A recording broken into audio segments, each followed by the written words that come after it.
Rustin is over, but we are just getting started here on the Connect on post show recaps. It's me, Chappell, and I'm back again for another one of these Connect movie reviews. And this time we are in for a very special treat. I think these last few films have been had one thing in common, and that is a little trophy known as the Oscar. And so to continue our Academy Award winning coverage here on the Connect, we are going to be talking about Rustin and Coleman Domingo's Oscar nominated performance that we are about to dive into here on the Connect. So with me as usual, Mari, what's up? Hello. I'm so glad we've been able to watch and talk about these very blackly black Oscar Academy Award nominated films. We did not the nominations were not out when we did Color Purple. So Danielle Brooks did get a nom for Best Supporting Actress. The noms weren't out last week when we did American Fiction, but let's go. Jeffrey Wright got nominated for Best Actor, while Sterling K. Brown got nominated for Best Supporting Actor. Tell us we have taste without telling us we have taste, right? That part. And of course, someone who helped us come up with this playlist as well of Oscar nominated movies. I want to say our Oscar expert here. Right. LaTonya, you back? What's up? I'm back. I had a lot of fun talking about our Black Oscar nominees on our Oscars podcast, and I'm excited that we get the chance to talk about Rustin today. Mm-hmm. Yes, and so once again, thank you all for joining us here on the Connect on post show recaps. We've been having a great time talking about these movies and just really diving into some of the heavily lauded and prestige works from these Black actors and directors and producers, all this other stuff, because a lot of times we do not see these things highlighted on the larger scale. We've seen hashtags in the past, Oscars so white, where you have to really remind people that there are other actors of other race, on the Connect specifically here, Black, but in other races and ethnicities that do matter and that do have voices and talent that don't get showcased as much due to not being a part of the majority or the larger voting audience, or even not doing things that are comfortable for people who are not part of those communities to watch. And so here we have Tell As Old As Time. We got a civil rights movie, and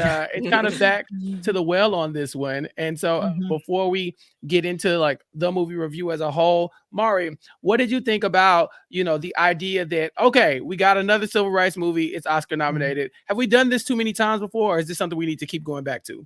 No, I don't think we've done it too many times before. When you're looking at also American Fiction being nominated as well, and that's neither your slave movie, your civil rights movie, or anything like that. You know what I'm saying? Like, my inherent problem with civil rights movies or slave movies is not the genre itself. It's that they make up the majority of Black media. Now that we're getting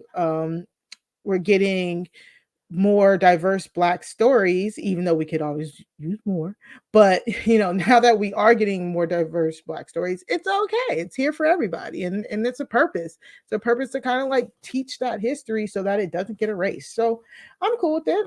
I'm fine. Yeah, and I'd argue that this is probably a spin on a civil rights movie that we haven't really seen a lot of as well. So we've seen a lot of movies told about the civil rights movement from Martin Luther King's perspective and the perspective of the man, the face of the movement. We've seen MLK and we've seen Malcolm X as well.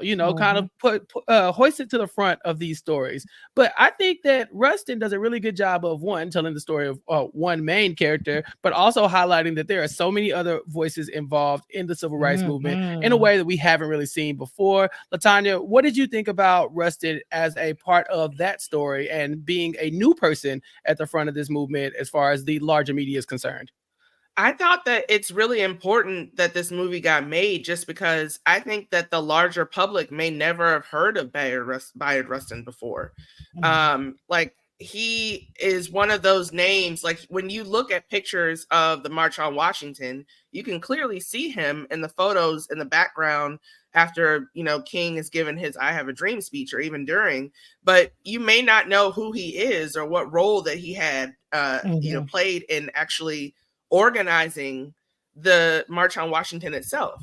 So the fact that it's kind of a story that's been lost to history almost gives it even more relevance as to why it's something that should be told.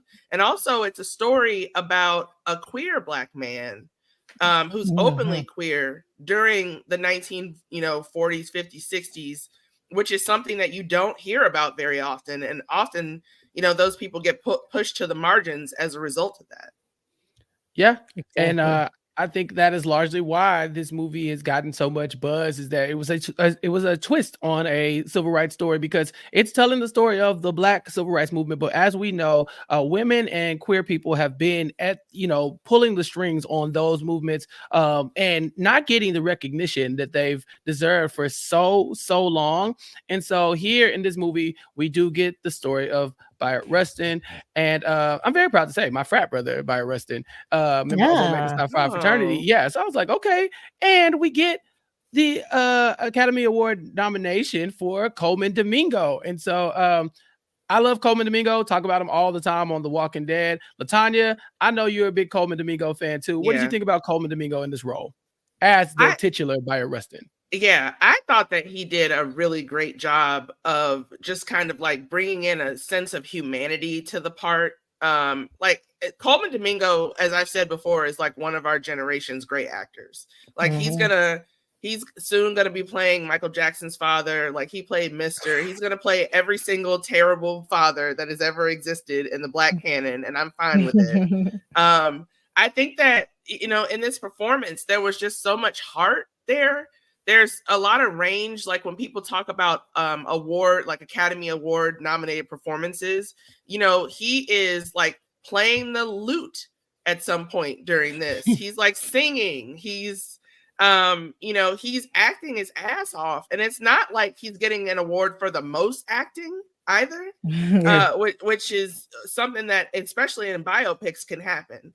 So I just think that his performance in this movie is so great, and something that is to be seen. And it should be said also that Coleman Domingo is Afro-Latino, which is, like when they were congratulating the Latino nominees, they didn't put him on there. And so it's important to like note that he's in the intersection of all of these different things. He's Afro-Latino and he's LGBTQ+, and he's given this amazing performance. I'm just glad that we're living in the era of Coleman Domingo. Can I just piggyback on that and saying like this like Oscar nomination like reveal thing has just been like one F up after another. it's like they've been focusing like on the wrong things. It's like Barbie didn't get nominated, Margot Robbie and Greta Gerwig didn't get nominated for Barbie, but America Ferrera did. She's like a Latino woman who got the best supporting nomination. Oh, but shout out to America Ferrera, and I forgot the other actress, our Latino noms this year. What about Coleman Domingo? Y'all forgot him. Like it was just like I don't even like the left eating each other. Like, what are we doing here, y'all? Like, not to mention like Greta and Robbie and Margot Robbie don't get those nominations, but then we get like, don't we get like our like one of like not that many Indigenous women's being nommed. Yeah. And then I think there's I think in the best director there's like a Black woman or something nom there or something like that, or it's another white woman. Yeah, Justine Triet is a nominee from France. Yeah, okay, yeah. So there is a woman nominee in that category. It's just not Greta Gerwig. So it's just like, what are we like? What are we all doing here? Yeah, and Ryan Gosling gets nominated for the Barbie movie because he's just Ken. Yeah, Ken gets nominated for Best Supporting, and it's just like. And it's not even like Greta and Margot don't get nominated for Oscars, because they do, because it's nominated for Best Picture and it's nominated for Best Adapted Screenplay. Yeah, so they are up for Oscars. Yeah, just not the two that just not the ones you want. Yeah. But all that to be said, like it's like people can now start to think like the Oscars, oh, they're just nominating people just to fill diversity quotas and stuff like that. You can definitely see people leaning towards that way. But if you watch this movie, you'll rightfully know why Coleman Domingo got that Oscar nom. He is so dynamic in this role as Bayard Rustin. It's like, again, he just falls into the character. I'm not even realizing I'm watching Coleman Domingo while I'm watching him, which I think is like number one. And then like him affecting the affectation, they say it's pure Oscar bait when you can put on an accent, and kind of look messed up. He had the good makeup with the missing tooth and stuff like that. But just playing this eccentric role, it wasn't just that. It were so many levels to Coleman's portrayal of Bayard that were just really stunning. From like almost like his, I don't want to say, but like manic modes of like getting into organizing the rally and all of that, to like his down moments when he's facing like how his personal life can affect his professional life and stuff like that. Coleman gave so many levels of emotion while still being in this character that it was truly a masterclass to see. So even if you're not interested in the subject matter, like if you're not a history person or anything like that, his acting truly like drags you through the movie. Like it's the one thing that keeps you like engaged through the movie. At least that's how that's what I found. What did you think, Chappelle? Oh yeah, big agree. Like I said, I'm a big Coleman Domingo fan, and so watching him in this role, yeah, this felt like my first introduction to Bayard Rustin. Even though I've read about him, this is the first time I get to see like what he would look like in these moments, and this was a very fun watch, and a very important story to tell. So what we'll do is we'll go ahead and take a ad break right now, and then we'll come back in just a moment to talk about the movie, our final parts, and get into the bigger story right after this. Okay, so we're back. Bayard Rustin, this is the story of a civil rights leader. Obviously, like we said, played by Coleman Domingo. He's depicting a very important person in the civil rights movement because he stands for civil rights for all people, right? For gay rights, African American rights, men's, women's rights, for all people. Well, that's largely not the story we're taught when we're taught about the civil rights movement in school in the past. We are taught that like Martin Luther King led this march on Washington and it happened. Everybody just showed up and because MLK got on the mic and told everybody to come. And that's it. I don't think I've ever really heard the story of like the grassroots portion of these things and like the feet on the ground of how it takes, like how much it takes to organize this and how much it takes to get hundreds of thousands of people in one spot, right? Not just 1,000 people, but hundreds of thousands. And we get to see that from beginning to end told through the eyes of Bayard Rustin. And I'll just say this, starting the movie off with Bayard Rustin and MLK working closely together and then showing that they are driven apart by rumors of, Bayard Rustin and MLK having like homosexual activity between the two of them, that is probably perpetuated by anybody who could want to shut down this movement, whether it's black, white, brown, whoever. If you don't want this person, Bayard Rustin, to be the face of this movement, the best way to shut it down is to attack his sexuality. And it does put a rift between him and MLK that they later have to like come back together and fix so that they can get the March on Washington, which is the biggest demonstration we'll ever see in civil rights in the United States, to happen. And to think that it almost doesn't happen because Bayard Rustin is a homosexual. And Mari, I know you probably have a lot of opinions on this for sure, but when you look at this story and knowing that this almost doesn't happen, like this huge movement, the rights that we know today almost didn't happen because a man is gay. What do you think about how the movie shows that and how the movie kind of bookends it with Bayard Rustin at the end, not even really getting the credit that he deserved for making this happen? Yeah, I mean, it's not surprising. It's like back then, everybody was coming for them. The FBI, you know what I'm saying? Like the powers that be did not want equal rights. They didn't want civil rights, civil liberty for Black people and all people and stuff like that.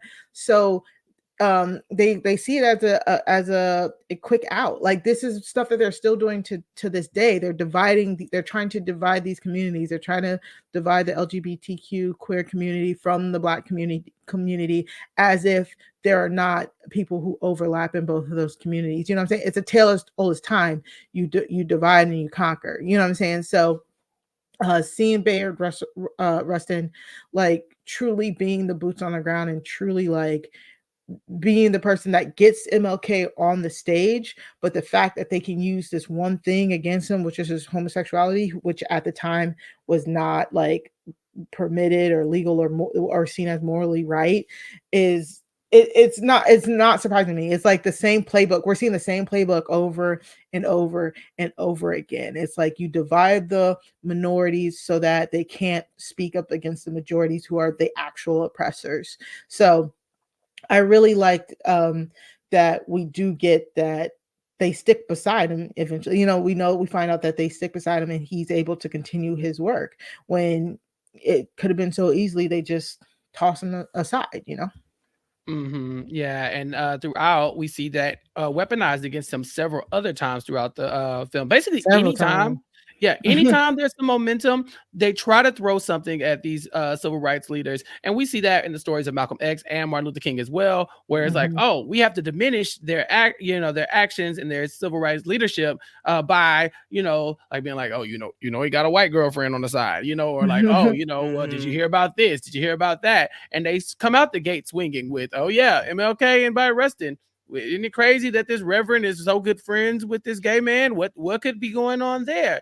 LaTonya, they even accused by Rustin of being a communist. And when they do, the phones Right. start ringing. But when they say that, oh, he's a pervert. Remember what happened in Pasadena? The phones are Mhm. blowing up and he's almost asked to resign.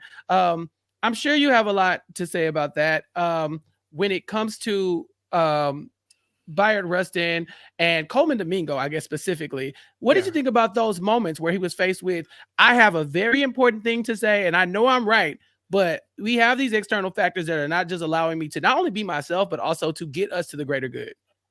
Yeah, there's that really great scene where they're in the kind of like boardroom area, and they're meeting with all of the people who are coming in from out of town who want to know more about the progress that they've made on the march.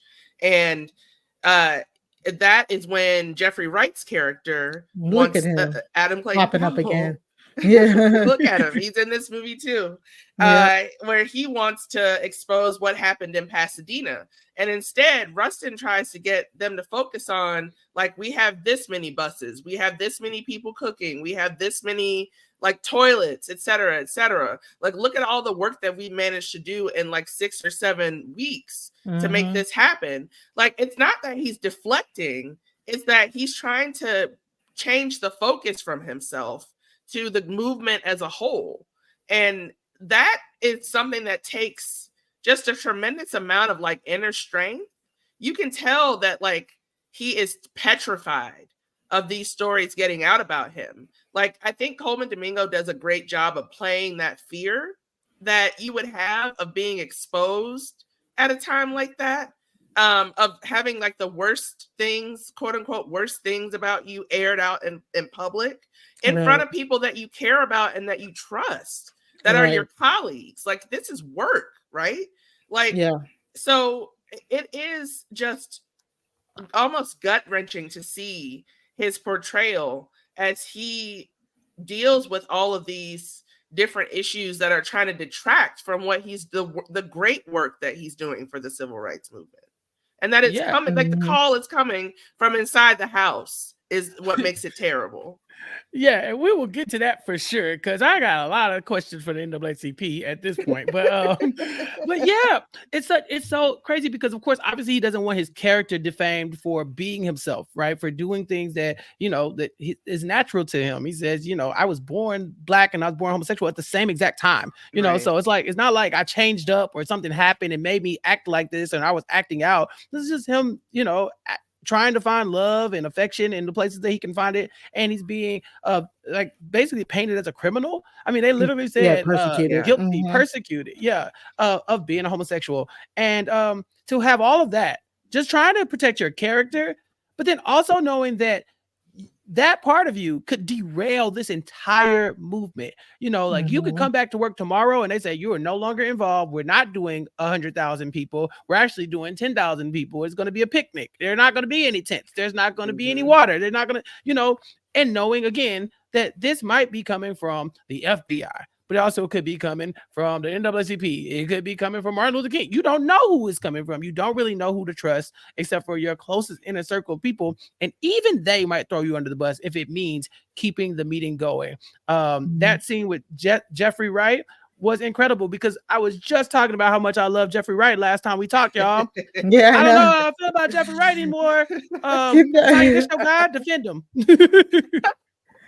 I don't know if he's my god, but he's a damn good actor. Like he is really good at making you hate him in this role. Yeah. Mhm. And like Adam Clayton Powell is like one of the like big civil rights figures that we actually do learn about in school, Mhm. or like in your individual reading.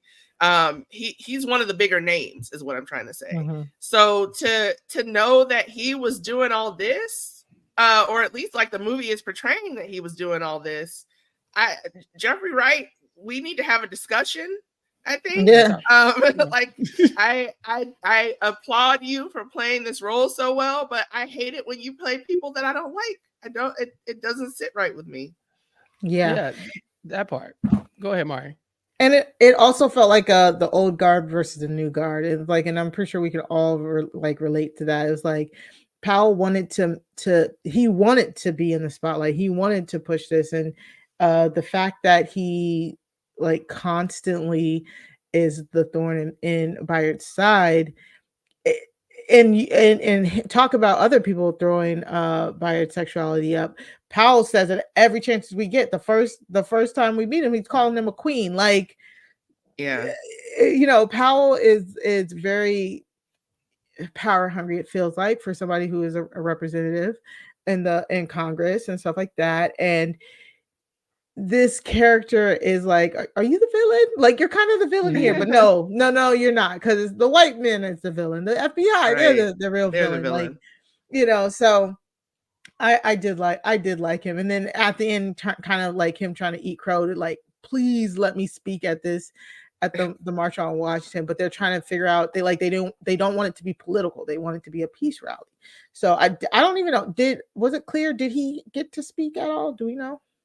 I do not believe that he did. I don't No. think so. Right. Yeah, yeah, yeah, Yeah. yeah. He just really wanted in on this because by the time the ball was rolling, they could tell that it was going to be bigger than they anticipated, and it was. Yeah. Yeah. Since we're talking about the cast, I do not want to glance over the performance of Amel Amin as Martin Luther King. I Mhm. am not familiar with this man's work at all. Not at all. I Yeah. am so used to my Martin Luther Kings being the same exact person every time. Like it's very Mhm. like slow talking, talks like he's always giving the I have a dream speech at any given time. Yeah. Uh Uh-huh. but this was new. This felt like young Martin, like kind of Mhm. like Lil Martin.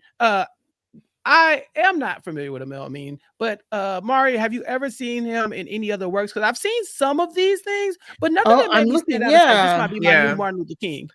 Wow. No, I'm looking at his IMDb, and he was Albie in the Maze Runner. Maze Runner was one of my favorite books. The movies were okay. He plays the only black character in it, and he did a good job. And he was in I May Destroy You. Yeah, that's what I If I know him from. Yeah, if that mean I think that means that's Michaela Cole's best friend Yeah. character, right? No, Wow. Couldn't I no, is that not the best Papa friend character? Sea I think, was the best friend character. I'm not sure Okay. exactly which character he What he played in I May did, Destroy You. yeah, and I May Destroy You. Okay, that because I was about to say, then he really like um trans transported. So yeah, he's in like a lot of stuff that I did just watch Run Sweetheart Run. But I wouldn't have been able to pick him out. I couldn't tell, and I think he did a really good job as young Martin. And that's what it felt like, right? It felt like young Martin, like you said. It Mhm. felt like somebody who wasn't as necessarily sure of himself as you would think. Somebody who is, I mean, this is an event planning kind of 101. Like, if you like event planning, this is like the movie for you. And Yes. I'm like, now I'm like really not surprised. Like, why would I think that Martin Luther King would know like how to event plan all of this? Like, I think protesting the Montgomery bus stops is easier than trying to get 250,000 people into one area. So I liked it. I did like his portrayal. Definitely I felt like a different take on Martin Luther King altogether. Yeah, I know him from Sense8. He was the African bus Uh, driver, Cepheus, I think his name was in Oh, Sense8, and I didn't even wow. recognize him, right? Right, So, didn't recognize uh, him at all. yeah, yeah, he's a British actor too. Yeah, these British folk love playing originally MLK and civil rights of Korean descent, leaders. Maybe that's yeah. a different podcast. Because Mm, I don't. Never mind. I'm just saying it be happening a lot these days. That's it. But he's in so much stuff, like, He's in this a is lot of stuff. Red yeah, Tails too? Oh my gosh. it's Wow. He's crazy. in Red He- Tails. He was in Red Tails. Yeah, It feels like and this The Wow. could be Butler. potential for like him to step out into like more leading roles because I think these Mhm, a lot of the roles we're talking about, he's like a supporting cast member. But if you can play mhm, MLK in any capacity, I think that you kind of got it. You can Yeah. move forward. And I think he's a seasoned actor at this point. It's like to us, we were mhm. like, what? That's him. But when you go look at his IMDb, it's like, no, we know him. We just weren't familiar with his work. Hmm. Mhm. So LaTonya, was there any other name that's jumped out to you immediately? I don't want to get into the Chris Rock of it all unless you do. Yeah. I was hoping that we could have a Chris Rock free podcast. Oh uh, god. no, for me, a few stand out. Glenn Turman playing A. Philip Randolph. Like, Glenn Turman has been on my screen in one capacity or another since my born day. Like, I love him as an actor. This is the type of role that, like white actors are rewarded for as kind of like a lifetime achievement Oscar nomination. Mhm. So I Mhm. could have easily seen him getting some awards recognition there. And then I have to point out the ladies, CCH Pounder as Dr. Hannah Yeah. Yes. Hedgeman and Audra McDonald as Ella Baker. These are two women that I don't remember seeing screen portrayals of before. Yeah, like, Right. yeah, we actually get screen portrayals of women in the civil rights movement that don't get that recognition, and it's a main focal point. They're talking about how women don't feel included in this march and all of that. I Mm-hmm. mean, just getting portrayals of these civil rights leaders, of all these behind the scene ones, like, for people who don't know, it's amazing. I love that. I love being like, oh, now I gotta go look this person up. Now I gotta go look Yeah. this person up. And then we Yeah. got the briefest of snippets of Davine Joy Randolph, who is also an Academy Award nominee this year for The Holdovers. An Mhm. excellent performance in that movie if you haven't seen it. And she's playing Mahalia Jackson for like 3 seconds. But still, like, her presence on the screen is just comes through. Yeah, definitely necessary too, because you cannot tell the story of MLK without at least name dropping Mahalia Jackson at least one time. Right. Her But music was all over this movie. Like, every time they press the record players, Mahalia Jackson, like, I watched with the captions on. I was like, ooh, they love Mhm. him some Mahalia. They love Mhm. Mahalia. Look, she deserves. Ella Baker, you were talking about Audra McDonald as Ella Baker. I believe, if I'm not mistaken, because it happens very early in the film, but she is the one who tells Ben Rustin, "Hey, why don't you go back and talk to MLK? You need to Yes. go make up with your friend." Yeah. And that moment is so pivotal because we don't get any of this without this woman saying, "Stop it, stop it. Yeah, Yeah. your feelings are Yeah. hurt, but this is bigger than you. This is bigger than y'all. This is bigger than you. You need to go make up with him because he's not about to. He's about to move forward and try to do this the best way he can, but he needs you. He needs your abilities as an organizer, and he needs your skill set. And honestly, y'all work better together. I think she said, separate Mhm. y'all are fine, but together y'all are fire." And that's exactly what they needed. I was like, that was kind of a bar, but okay, go with it. Yeah. So yeah, I think that That throughout. Sorry, I was gonna say that and the death of Medgar Evers Yeah. here as well. Yeah, but Yeah.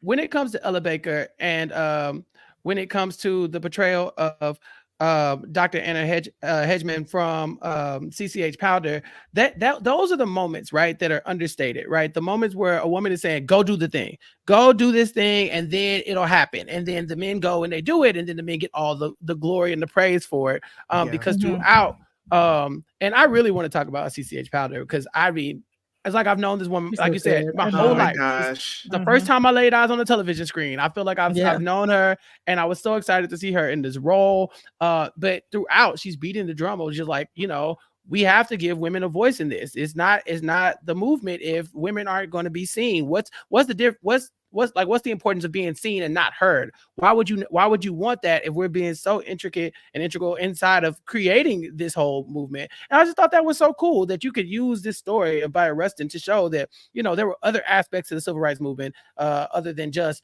MLK showing up, and just making everything just happen. These stories have been told, but never, like you said, on screen portrayal that really highlighted some of the finer aspects of them and their careers. And so I really appreciated that. But yes, Mari, you highlighted Medgar Evers, who is in this film for a very short time. And that moment being one of the inciting incidents that really pushes the March on Washington to happen. Yeah, he's like the voice of reason within the room. Like, we need to make this work. We need to all come together to make it happen. He speaks up for Bayard Rustin, and it's kind of funny because it's like as soon as they say it now, I was like, oh, I know who that is. You know what I'm saying? In a room, I'm like, oh God, I don't know exactly who everybody here is, but like to see that, and I was like, oh wait, are they gonna? And I was like, oh yeah, I was like, oh damn, like yeah, they have to include it because his death is so pivotal to the civil rights movement and really bolstering the civil rights movement to move forward. That it was, it was bittersweet to see him in this moment playing peacekeeper, to then his death being what his death and Ella Baker's prodding is what kind of brings Bayard and MLK back together. Yeah, another person. That's my thought, at least. I mean, that's what it looked like to me as well. Yeah.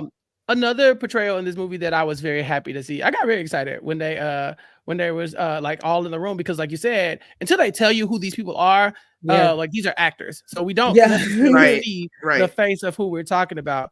But John Lewis is in this movie, and I was like, hey. So LaTonya, he's played by Maxwell Whittington Cooper. I do not know this man. I've seen When They See Us. I believe he was in that. He's in The Godfather of Harlem and Mrs. Fletcher. Are you familiar with him? And what did you think about his portrayal and his brief portrayal of John Lewis? I'm not really familiar with him. No. Like he's clearly a young and like up and coming actor. So I think this was like one of his bigger roles so far. I just like found myself drawn to his eyes. Like he just is has such an expressive face, and for him to be playing someone as amazing as John Lewis, like somebody that we all know and like love and are familiar with like the sights and sounds and mannerisms of, he's doing such a great job at playing like a young, eager, like scrappy John Lewis, as opposed to like the more statesmanly type person that we know when he's older. And I think this performance is just like spot on. Like this movie's casting is was done by Abby Kaufman, who has casted like a million Oscar nominated and winning roles. Like she's an amazing casting director, but the casting in this movie is just something that I marvel at. Like just looking at this row of names, and there's a lot of people here that we aren't necessarily familiar with, that aren't household names yet, that I think because of this movie will become household names. And I think that this actor, Maxwell Whittington Cooper, is definitely one of them. Yeah. Definitely his portrayal was amazing. Yeah. I was like, am I the only one who doesn't know who this is? I mean, I went and looked for like a Wikipedia page and I didn't find one. So I was like, okay, maybe they're a relative new actor, but very excited. Again, these names that they're portraying are such big names in the history of the United States, especially when it comes to Black history. And so it's like, if you now have that under your belt, then you can do anything. You know what I'm saying? Yeah. You played John Lewis in a movie. Okay, so now what do you want to do? Where do you want to go? What role is too big for you? If you played MLK in a movie, what role is too big for you now? Exactly. So I'm very excited to see. But there were so many like relative unknowns for me. Cara Patterson, who's known for Straight Outta Compton, played Coretta Scott King.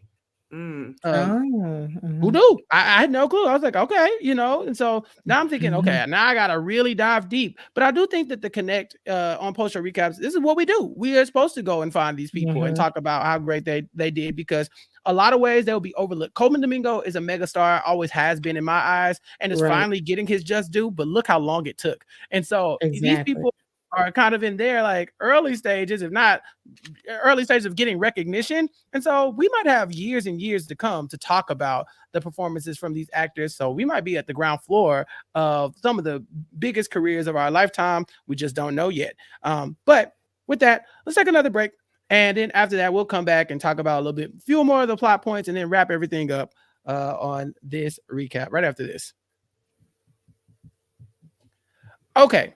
So we got into the bigger named characters in the cast, but we really haven't talked about the romance, which is kind of a center point of this film as well, between Byron Rustin and Elias, played by Johnny Ramey. So this character, I found out, was created for the film. Yeah. That kind of had that feeling. Yeah. Yeah. So like, yeah, I mean, because even if you think about it, it would take like probably an act of God in Congress and all kinds of stuff to get somebody to openly talk about a clandestine relationship in the civil rights movement between civil rights leaders, like that, a married man and stuff. There's a lot of reasons why this story is probably not being told, but there's probably reason to believe that there is a story similar to it like that. That's out there, right? So they create this character Elias to show that Byron Rustin, being a man who is openly homosexual, it seems, but is attracted to other men who might not be openly homosexual, can have a relationship outside of this movement that could be detrimental to making this movement happen. And so there's a point in the film where he's telling his other partner Tom, who we'll talk about as well, that okay, just don't let me get into trouble. I can't throw this off. He tells MLK, I can only be who I am, but I'm gonna try to make sure there are no incidences. And basically, he don't want to get caught being gay outside, And I thought that was so entertaining of like a way to put that, but also, so sad. And so we see Elias and Byron Rustin in this romance where they start off as they're both in the movement, but eventually, this man is in, the church ministry, and he's married. And Byron Rustin really can't be getting caught up gay outside right now because it'll be bad for the movement. And eventually, they're broken up. LaTonya, what did you think about this love story in this little bubble? Because Byron Rustin seemingly had a few love stories going on at once. He did. Yeah, I mean, he has the love story with Tom, that is like an actual, like factual love story. And then this love story with Elias Taylor, who is really just like, trying to come out of his shell when he's around Byard. Like he is so closeted, yeah. And has to be like working in the church in Alabama, being married, and like we learn that he has a baby on the way by the end of the movie. Like he necessarily would have to be closeted during this time, even though Byard like finds the ability to be free. I love the conversation that they have at the bar where you get the idea that this turns into a gay bar at night. Because Rustin says we're okay here now at this time of night. And then you look around and it's just all men just like hanging out with each other. And that's something that I'm sure Elias never experienced before, just being like in a place like that. And he says they're discussing respectability politics and what it means to be Black and gay and growing up Christian, and all of those conversations that are just so in the subtext of most movies are laid bare in this movie. And I think that that's very important. And then we get the line from Elias, teach me how to be brave, right before they kiss, which is a very sweet line. And it's just sad to see what eventually happens of their relationship later on in the movie. Yeah, because it's so realistic. It's realistic for that time period. It's realistic for Elias's position, because not only is he in the church, but he's like in church leadership. And we find out later that with he's married to the current pastor's daughter. So when the current pastor steps down, he's gonna give the congregation to Elias. So Elias is like number 2 here. So he has so many things to lose.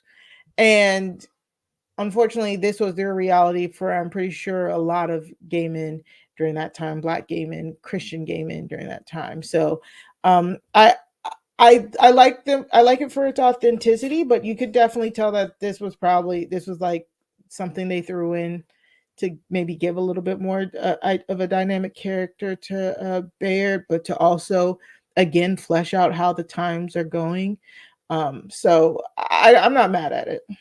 Yeah, they definitely need to give a lot more. You have to take license to do some of this stuff because otherwise you don't get the full picture of who Bayard Rustin is, right? If he's Right. closeted, then people don't know those sides of him unless he's talking about them with people. And then it just Mhm. becomes secondhand accounts of what happened. And so this is the only way you get to see what it looks like when he is sneaking out in the middle of the night and then almost attempt like going to meet him, but then, getting scared and going back because what if somebody sees him? Or, Mm. they pull up at the club at the night and there's a raid and all these people are Mhm. getting, there's flash photography on all these men as they're getting shuffled out of the club. And that could have been the end of both their livelihoods, by arresting, derailing the civil rights movement in that moment, potentially, and Elias and his entire life crumbling because he's a married man with kids during this time. And so, yeah, all of that kind of has to be included Yeah. in the film so that you can see the realities of what it was for somebody like him, and this relationship that they had. Now,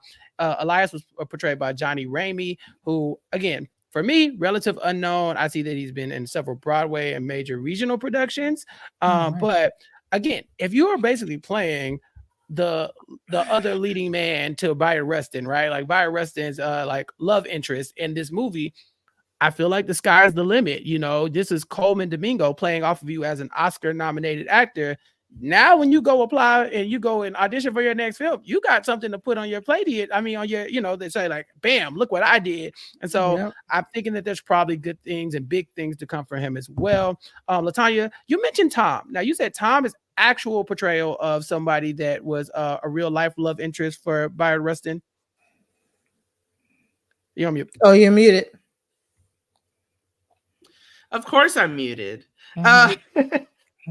Tom Khan, I believe was like who is essentially like the secretary for Rustin throughout this movie. But they also clearly have like a romantic relationship. They're basically living together. And I believe that he was the lover that stayed with Rustin throughout the rest of his life, if I'm not mistaken. So I believe no, No. at in the credits, right before the credits, they did say he Yeah. found another love interest eventually. But I Oh, don't know. okay. But it looks like Tom was probably the love interest that was at this part of this civil rights movement part of his life, right? Mhm. Where he's creating this March on Washington. But LaTonya, if it's anything like the movie portrayed it, I'm not surprised that they did not last that long after. Yeah. I mean, Yeah. like there's like a power imbalance that's happening in addition to the fact that Rustin is almost portrayed as like the type of person who gets really interested in someone and like taken by them and then has the possibility to move on once he finds the next person that he's interested with and taken by. That's at least how Tom puts it in the movie.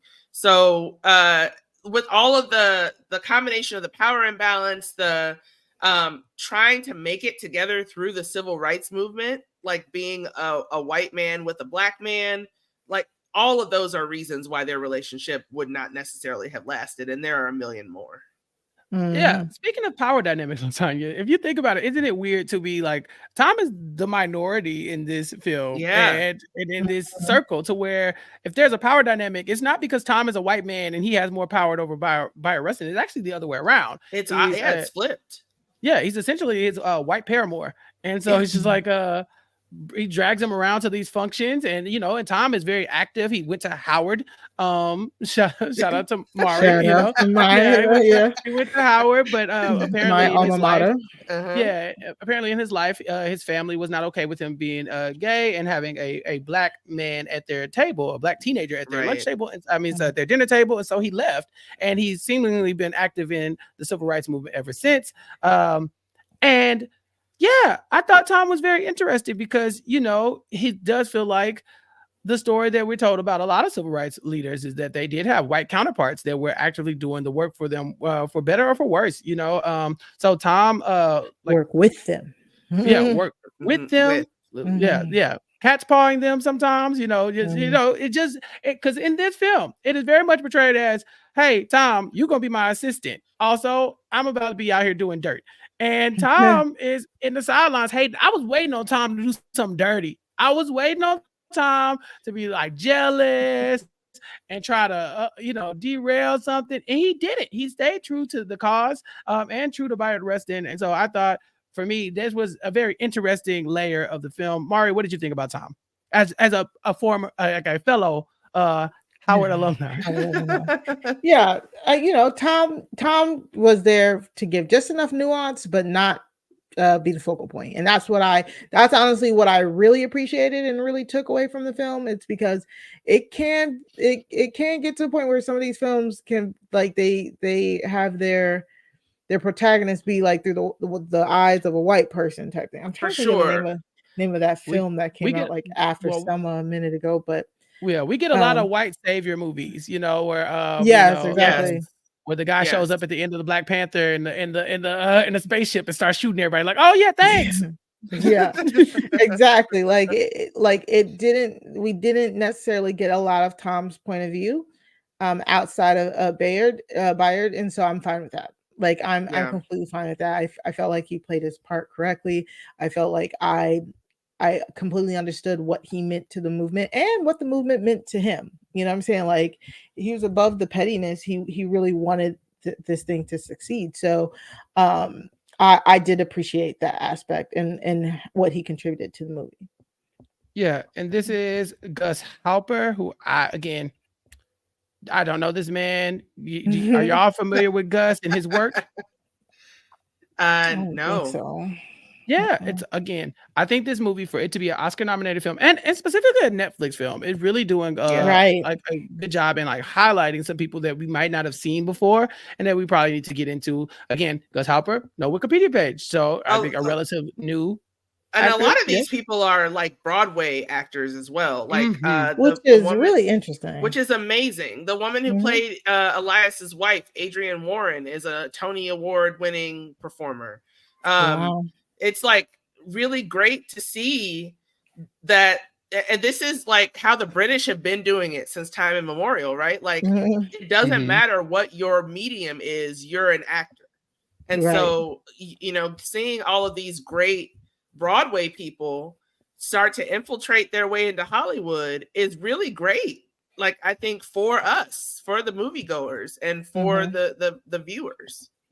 Yeah. I think it gives a whole different level of nuance to some of these roles, like, because screen actors are taught to act in a certain way. Broadway actors learn how to act in a different way. And I do think that meshing these two styles is probably better for everybody. But, it's starting to seep into the larger, media as it seems. And I like it. I'm not complaining about any of these roles. It's been fun watching these characters and these new actors that I've never seen before kind of develop on screen. But we do have to talk about one of our more seasoned actors here, LaTonya.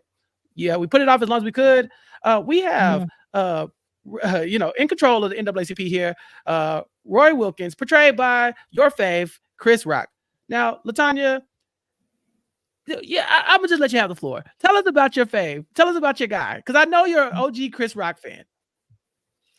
Why are you doing this? I know, because he's a troll. That's why. Yeah, like I when Chris Rock came on the screen, I literally said, "Damn, I forgot he was in this movie."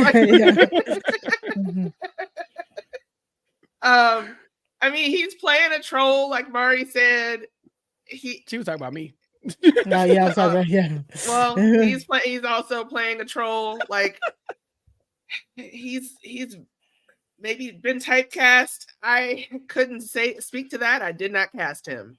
But I mean, he is effective in making me dislike his character and making me question the NAACP. I mean, this is not the first movie that we've covered in recent history where the NAACP has played like a large role. When you go back to the original Color Purple, the NAACP were like telling people not to see that movie. So the NAACP is a bit of a difficult discussion because there are so many great things that the NAACP has done for the advancement of colored people. Still, that's the title of the organization in Mhm. 2024. But there's also so many things that they're a very conservative organization in a lot of ways as well. Yeah. So Roy Wilkins, my other frat brother. Oh. Look at that. You win some, you lose some. Hey, you kids stop fighting. Y'all are anyway. So Right. yeah, Chris Rock. I will say this. Chris Rock has range. You know, we know Chris Rock as a comedian. We've seen him in a lot of goofy roles, but here he's in a very specific, almost conservative role in this film as Roy Wilkins. Like, so as we know, these are liberal people because they are looking for equal rights for Black people. But sometimes when the NAACP is concerned, it be looking for equal rights for Black men, and then everybody else can get it after. And I think that we've seen that in the conversations about The Color Purple, and then in our dealings with Chris Rock's character Roy Wilkins in this film as well, because he's basically kind of pushing Byron Rustin to the side and being like, you know what? He gay. He can't be the face of this. I'm sorry. And then also really undermining what the things that he wants to do by saying, you know, it can't be that big. It can't be 2 days. It can't do this. You can't do that. So a lot of him shutting it down and saying, well, this is the NAACP. We're in charge here. You don't get to make the decisions here. And it does give you a good hate into Roy Wilkins' character. Whether you like Chris Rock or not. Mari, what did you think about Chris Rock in this role? Another one of your faves.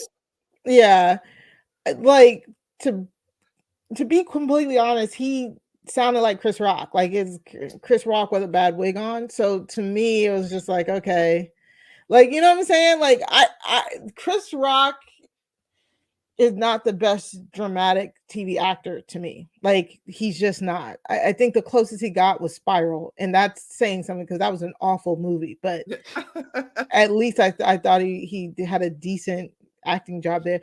I don't know if it was his acting was bad, or is he? I think he was just getting out acted by everybody around him. I think that's what really truly happened. I think he was getting completely out acted by every single person around him, to the point where I was just like, it kind of sounded like mama every time he was on screen to me. I was impressed with Chris Rock just because I know Chris Rock as the Everybody Hates Chris guy. I know him as his stand-up specials. Like I haven't really seen him in a lot of dramatic roles. So to see him in this role, I was very proud of Chris Rock and his acting ability, because he is surrounded by some crazy good actors with CCH Powder and Coleman Domingo. Like these people are seasoned professionals, but he's also surrounded by some relative newcomers. And it didn't feel like he wasn't like the weakest link. And I think he had a very big role to play as well, you know, to be the face of the opposition from within, you know, in the same way that Jeffrey Wright's character was the opposition from within. I think it takes a lot to go there. I do think that there might be aspects of Chris Rock's personality to where it wasn't that much of a stretch, but at the same time, I think that he held his own. So I was very proud to see him there. The movie ends with Byron Rustin actually kind of like embodying one of the quotes that he said throughout the film, which is, I want to be a part of the movie. I don't care if you call me the garbage man. If you can call me the garbage man and I'll be a part of this, but I need to make this happen. And so he ends up taking a role as the deputy lead of this movement, of this March on Washington.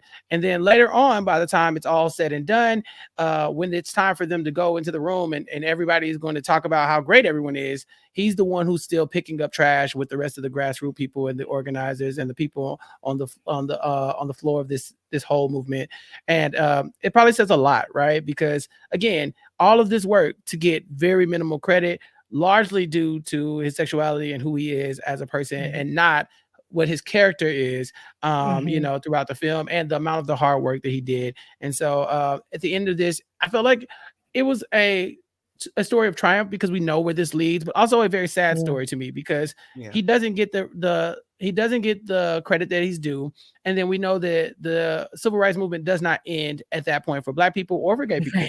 And that largely gay people still have a long way to come when it comes to getting their recognition in these roles. And you know, and I mean roles within civil rights movements, but roles in every other aspect of life, including acting. And so, yeah, I thought that, you know, Coleman Domingo just now getting a nomination for an award this big I thought this was very telling and kind of significant, just to show that, yeah, you can do all of these things and still not get what is deserved to you, because there are people in power that won't allow you to have that spotlight.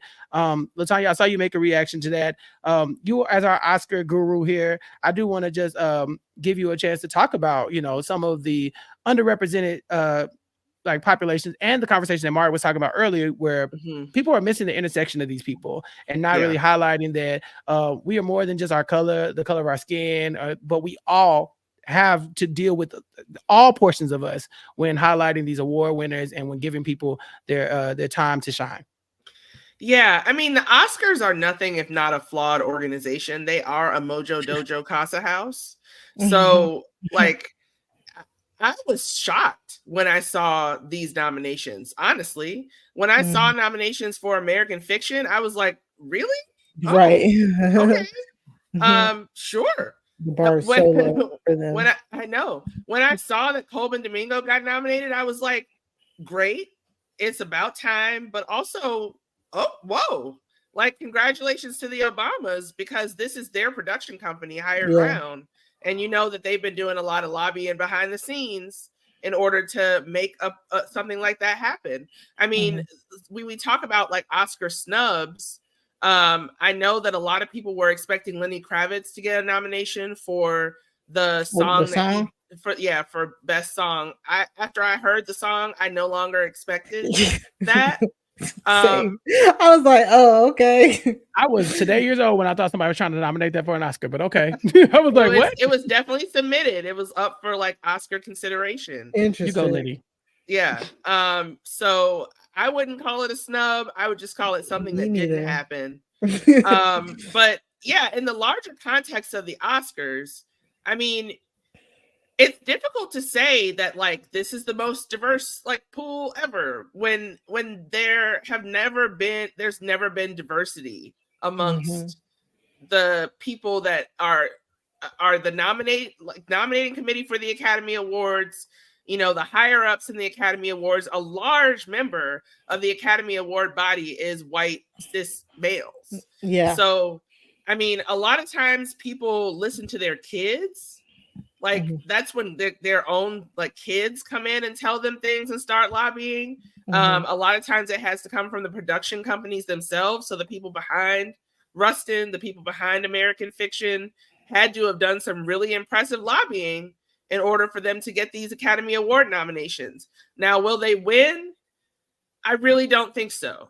Like I think that people kind of have their minds made up already about these categories based on the rest of how award season has been going. And it's one of like tell us, because I'm not abreast. Who I feel like there's a lot of momentum for Oppenheimer right now. Oh like Cillian Murphy being nominated against Colman Domingo is going to be something that's kind of a big deal for him to overcome. I believe that like the Colman Domingo Jeffrey Wright nominations are going to cross each other out in a weird way. That's odd, but yeah, I agree. It doesn't make any damn sense, but that's just like how the Academy thinks of things. And then like we're talking about like say Sterling K. Brown for Best Supporting Actor. I think that he should win, but I also know that Robert Downey Jr. is nominated in that category. Mark Ruffalo is nominated, for Oppenheimer. Mark Ruffalo is nominated in that category for Poor Things. Those are like kind of like exactly. And then we got Ryan Gosling nominated for I think rightfully so for playing Ken. Like he was a standout in that movie about women. Like it just must be said. So yeah, there's a lot of like politics going on behind the scenes.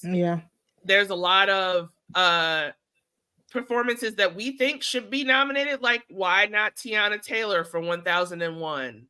Like why not anyone for Past Lives? It got nominated for a Best Picture, but no one got nominated for any, not acting, not directing. Like, what did you like about the film? Right. Best Picture, but we didn't like none of the stuff y'all did. We just like the whole presentation. Yeah, the whole package. So even though I'm like a bit of an Oscars junkie, I'm not as much of a snob as the Oscars are at all. Yeah. And Mari, as we wrap up, uh, for the people who watch this film, I'm sure that they have listened to this and they thought, okay, yeah, we talked about the plot or whatever. But if people didn't watch this, right? If they just came here to get the rundown, the like, okay, what do I need to know about Rustin? How do you feel about this movie and like where it stacks up in the biopics that we have? Because as Black people, we love a good biopic. We got the Yeah, love Temptations, we got what biopics. Yeah. got to do with it. Little Richard got a biopic, Michael Jackson got a few of them. Where do you Oh think my Rustin God. stacks up in that conversation? I mean, I feel like it does stack up high against the biopics that include civil rights leaders. You know, it's hard to Selma, come up yeah. against those musical Yeah. ones, to be quite honest. Like, because it's just so good to see the musical ones. But like, I would definitely kind of put this up there with like the original Malcolm X with Denzel Ooh, and okay, yeah. the Wow. original like Martin Luther King one. I can't remember which one I'm talking about. There's been so many, but at least So one many. of them. And there's Yeah, about to Mhm. be at another least with Genius, a TV show that's coming out to portray both Malcolm X and Martin Luther King. oh, great. Ooh, okay. Well, the one I'm assuming the people who did Aretha and had Yeah. what's her name? Yeah, okay. Yeah, so I actually like this one. I think it's because it's a story that's not well known. I can't say that I knew this story going into it. I thought it was well acted. Again, like even if you might find the history portion of it boring, I truly think Coleman Domingo's portrayal of Bayard is what really keeps you engaged, like truly, truly, Mhm. truly. Like it could be like womp womp womp, history, history, history. What are we doing over here? But it's like his reactions to everything that's going on is what kept pulling me back every single time. So I actually rank it very, very highly. I even like the opening where we get like a Mhm. montage of the civil rights thing where we opening with like the lunch counter protest, Mhm. Ruby Ruby Bridges Bridges, Ruby being yeah. Bridges. escorted, and like the Little Rock Nine and all of that. Like that montage was like beautifully sad. Yeah. You know, Yeah. That my shot in the sunglasses was just gorgeous. yeah. Mhm. My So favorite thing I about I that like this. montage is that it was in color, you know? And I Yes. think that a Yeah. lot of time Mhm. we are showing those pictures in black and white, and it makes it feel like Yep. it was forever ago. Yes. But, we know that it has not been that long, and, Right. the events of this, like, are still within people's lifetimes, Mhm. And so I agree. I think this is a very important biopic. I think that it will shine light on other civil rights leaders as well. When I was growing up, it was like, all right, kids, give us your best MLK speech or give us your best MLK essay. We were all writing Mhm. about Martin Luther King. Yes.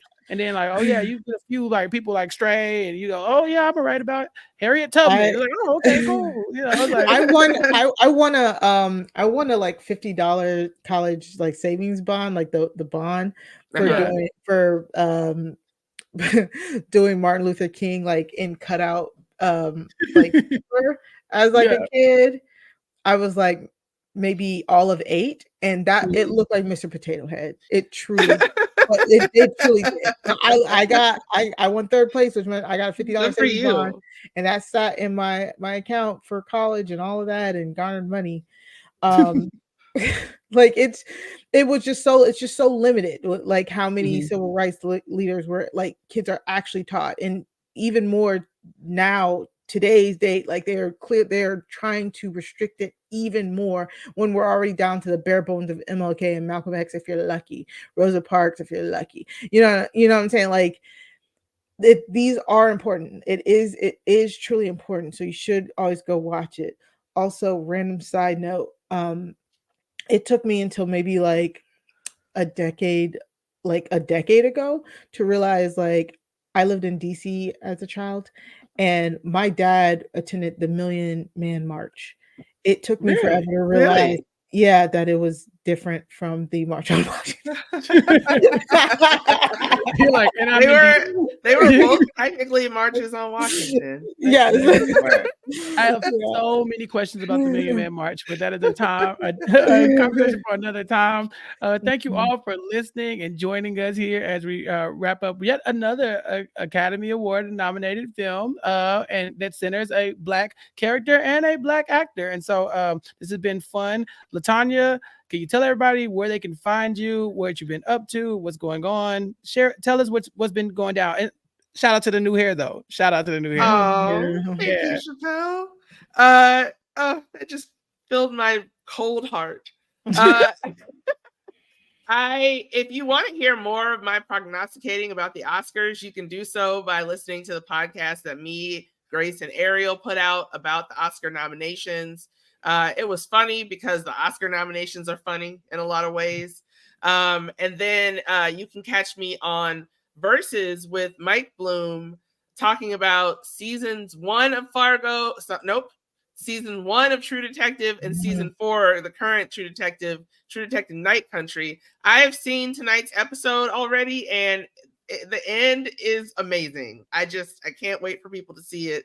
I love what Ita Lopez has done, and everything is so scary about this season, and it makes me really happy as a horror fan. So check that out.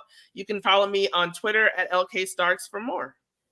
All right. And Mari, what have you been up to? This is a big week for wrestling. Yes, we just finished going live and posting our our Royal Rumble reactions podcast. So me and Matt Scott were joined by Torian, a former guest, a recurring guest, should I say? There we go. To talk about our reactions from last night's Royal Rumble, and it was a lot. So go and check that out by going to robhasapodcast.com/wrestling feed in order to subscribe. You can also follow me on Twitter at Mari Talks Too Much. That's 2 like the number 2.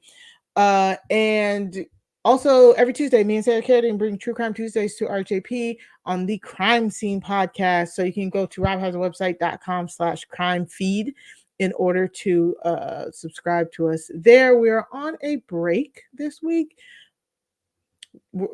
Yeah, or I don't know. We're things are happening. There's a break at some point, but there is a really good episode, American Nightmare, featuring Jason Reed coming up. So just make sure you're subscribed so you know when we come back. We take 1 week breaks sometimes, and it happens. So just go subscribe.